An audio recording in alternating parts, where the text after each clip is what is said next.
गीता अध्याय 1 श्लोक 26।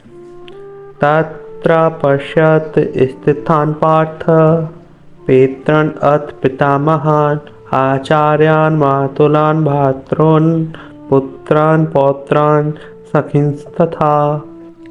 अर्थात वहाँ कुरुक्षेत्र में अर्जुन ने अपने ही पिताओं को, पितामहों को, गुरुजनों को, मामाओं को, भाइयों को, पुत्रों को, पौत्रों को और मित्रों को खड़ा देखा। जो गीता का हम आध्यात्मिक संदेश समझते हुए आए हैं वह हम इस श्लोक का भी समझेंगे। हाँ, अर्जुन कौन है? कि अर्जुन वह व्यक्ति है जो जिज्ञासु है, जो अपनी आत्मा का कल्याण चाहता है, जो सत्य की खोज में है। वह क्या है? कि वह अर्जुन है। यहाँ हम अपने आप को अर्जुन समझेंगे और इस श्लोक में बता रहे हैं कि अर्जुन ने अपने पूर्वजों को देखा और अपने पितामहों को देखा और अपने गुरुजनों को देखा, अपने मित्रों को देखा, अपने भाइयों को देखा। हम सब का इन सब का विश्लेषण करेंगे और समझेंगे कि हर एक को, कि आध्यात्मिक रूप से हर एक कौन है। सबसे पहले समझते हैं कि पितामह क्या है। कि पितामह हमारे जो पूर्वजों के विचार हैं, जो हमारे परिवार की हुई मान्यता है, जो हमारे धर्म की मान्यता है, वह सब क्या है? कि वह सब पितामह है। और पर यहाँ पर क्या है कि अर्जुन पितामह को कौरवों की साइड देख रहा है। अर्जुन कौन है? कि अर्जुन हमारी आत्मा है, पर जो हमारी पुरानी मान्यता है वह क्या है? कि वह कौरवों की साइड है। तो क्या उससे हमारी आत्मा का कल्याण हो सकता है? कि नहीं हो सकता। कि उनको भी हमको मानना पड़ेगा जो हमारी पुरानी मान्यता है। पर हम क्या है कि हम उनको पकड़े हुए बैठे, अपना माने हुए हैं, इसलिए हम उन पुरानी मान्यता को नहीं मार रहे। और उसके सामने क्या है कि हम अपने शस्त्र डाल दे रहे हैं, जैसे कि अर्जुन ने डाल दिए। और यहाँ हमारी यहाँ पुरानी मान्यता कौन कौन सी है उनको हम एक एक करके समझेंगे, जिससे कि हमें और अच्छे से समझ में आएगा। जैसे हिंदू अपने चारों धाम जाते हैं और चार धाम जाकर सोचते हैं कि उन्हें मोक्ष मिल जाएगा, उनकी आत्मा का कल्याण हो जाएगा।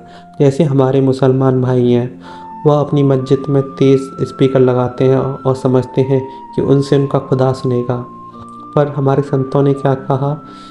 कंकड़ पत्थर जोड़कर मस्जिद दी बनाए और ताचड़ मुल्लाबाद से जैसे बहरा हुआ खुदा। कि वह खुदा क्या बहरा हो गया है या तुम उसको बहरा कहना चाहते हो? वह खुदा तो खुद है, पर तुमने क्या करा कि तुमने तो मक्का और मदीना मतलब मस्जिदें बना दी उसको रखने के लिए। और वह तो खुद है, किसी ने उसको बनाया नहीं है, उसने सबको बनाया है, पर तुमने तो खुदा बना दिया, मक्का मदीना बना दिया। ऐसे ही हिंदू ने करा। कि हिंदू सोचते हैं कि जो गंगा है हम उसमें नहाएंगे और अपने पापों को धोकर मोक्ष को प्राप्त करेंगे। क्या माँ गंगा एक वॉशिंग मशीन है कि जो आपके पाप धोने की वॉशिंग मशीन है? उसको हम हर जगह खोजते हुए फिर रहे हैं। हिंदू मंदिरों में खोज रहा है, मुसलमान मस्जिदों में खोज रहा है, ईसाई चर्च में खोज रहा है, सिख गुरुद्वारा में खोज रहा है, पर वह है कहाँ पर? तो उसके लिए भगवान शंकर जी क्या कह रहे हैं कि हरि व्यापक सर्वत्र समाना। ये वह तो सब जगह है, ऐसी कोई जगह नहीं कि जहाँ पर वो है नहीं।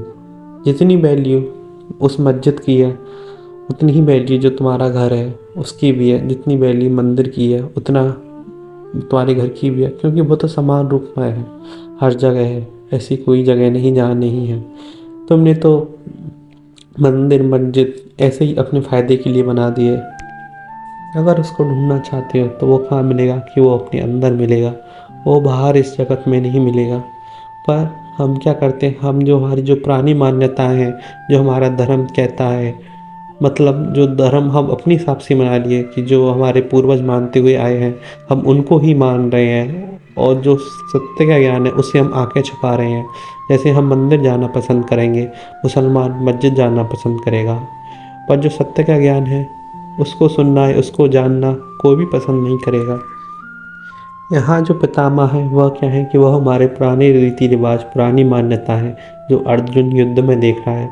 और भगवान श्री कृष्ण जो पार्वती में उसको क्या बता रहे कि तुम्हें इनका भी नाश करना होगा। आगे आते हैं गुरु द्रोण। गुरु द्रोण क्या है? कि वह ज्ञान के प्रतीक हैं। कि ऐसा ज्ञान जो हमने वेद शास्त्रों से, गीता से, कुरान से जो हमने पाया है। पर मनुष्य उसको क्या सोचता है? कि हम इसको पढ़कर मोक्ष को प्राप्त करेंगे या अपनी आत्मा का कल्याण करेंगे। मुसलमान भाई सोचते हैं कि हम कुरान को पढ़कर निजात को प्राप्त करेंगे, मतलब कि जन्नत को प्राप्त करेंगे। क्या ये सच है? पर अर्जुन क्या देख रहा है कि गुरु द्रोण को भी कौरवों की तरफ देख रहा है कि इसका भी मुझको नाश करना होगा। अगर जो आत्मा का कल्याण चाहते हैं, अर्जुन क्या यहाँ पर हमारी आत्मा है, अगर आप सच्ची में आत्मा का कल्याण चाहते हो तो आपको इस सोच का भी नाश करना होगा और इसको भी यहीं छोड़ना होगा। क्यों? क्योंकि वेद कुरान वगैरह ये हमने बनाई, इन्होंने हमको नहीं बनाया। वेद शास्त्रों को पढ़कर किसी को परमात्मा नहीं मिला, ना ही कुरान को पढ़कर किसी को खुदा मिला, ना ही तीर्थों से जाने से किसी को भगवान मिला, नहीं मक्का मदीना जाने से किसी को खुदा मिला। इसलिए हमारे संतों को कहना पड़ा कि मोह को कहाँ ढूंढे रे बंदे, मैं तो तेरे पास में, ना मैं मंदिर ना मैं मस्जिद ना काबे कैलाश में, खोजी हूँ तो तुरंत मिल जाऊँ पल भर की तलाश में। यहाँ कह रहे कि पल भर की तलाश में मिल जाएगा, पर मिल क्यों नहीं रहा?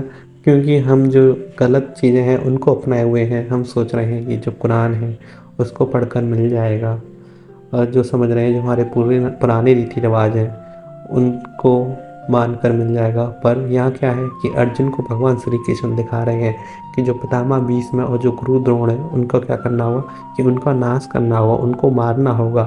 और पितामह भीष्म किसके प्रतीक हैं? कि पितामह भीष्म जो हमारे पूर्वजों के रिवाज हैं, जो हमारे धर्म से जुड़े हुए रिवाज हैं, इनको क्या करना होगा कि इनको मारना होगा। और जो गुरु द्रोण है कि वह क्या है कि वह ज्ञान के प्रतीक है। कैसा ज्ञान? कि जो मनुष्य सोचता है कि हम वेद पुराण पढ़कर, हम शास्त्र पढ़कर या हम बाइबल पढ़कर, कुरान पढ़कर अपने आप को क्या कर लेंगे कि अपने आप को, अपनी आत्मा का कल्याण कर लेंगे और अपने लिए मोक्ष का प्रबंध कर लेंगे। तो क्या है कि तो ऐसा नहीं होगा। आगे अर्जुन क्या देखता है कौरवों की साइड की, अपने पुत्रों को देखता है, पौत्रों को देखता है, मतलब अपने से छोटों को देखता है। यहाँ अर्जुन ने दो तरह के व्यक्ति देखे, अपने से बड़े और अपने से छोटे। अपने से बड़ों को कैसे कि उसने प्रणाम किया, और अपने से छोटों पर क्या की कि दया की। जैसे हम भगवत गीता, हमारे जो वेद शास्त्र हैं, हमको क्या, हम उनको प्रणाम करते हैं, हमारे जो रीति रिवाज हैं। और छोटों पर जैसे कि हम दया करते हैं, दान करते हैं, और हम भंडारा करते हैं। और क्या हम इनसे सोचते हैं कि हमको इनसे आत्मा को, इनसे मोक्ष मिल जाएगा, आत्मा का इनसे कल्याण हो जाएगा? तो ऐसा होगा? तो ऐसा नहीं होगा।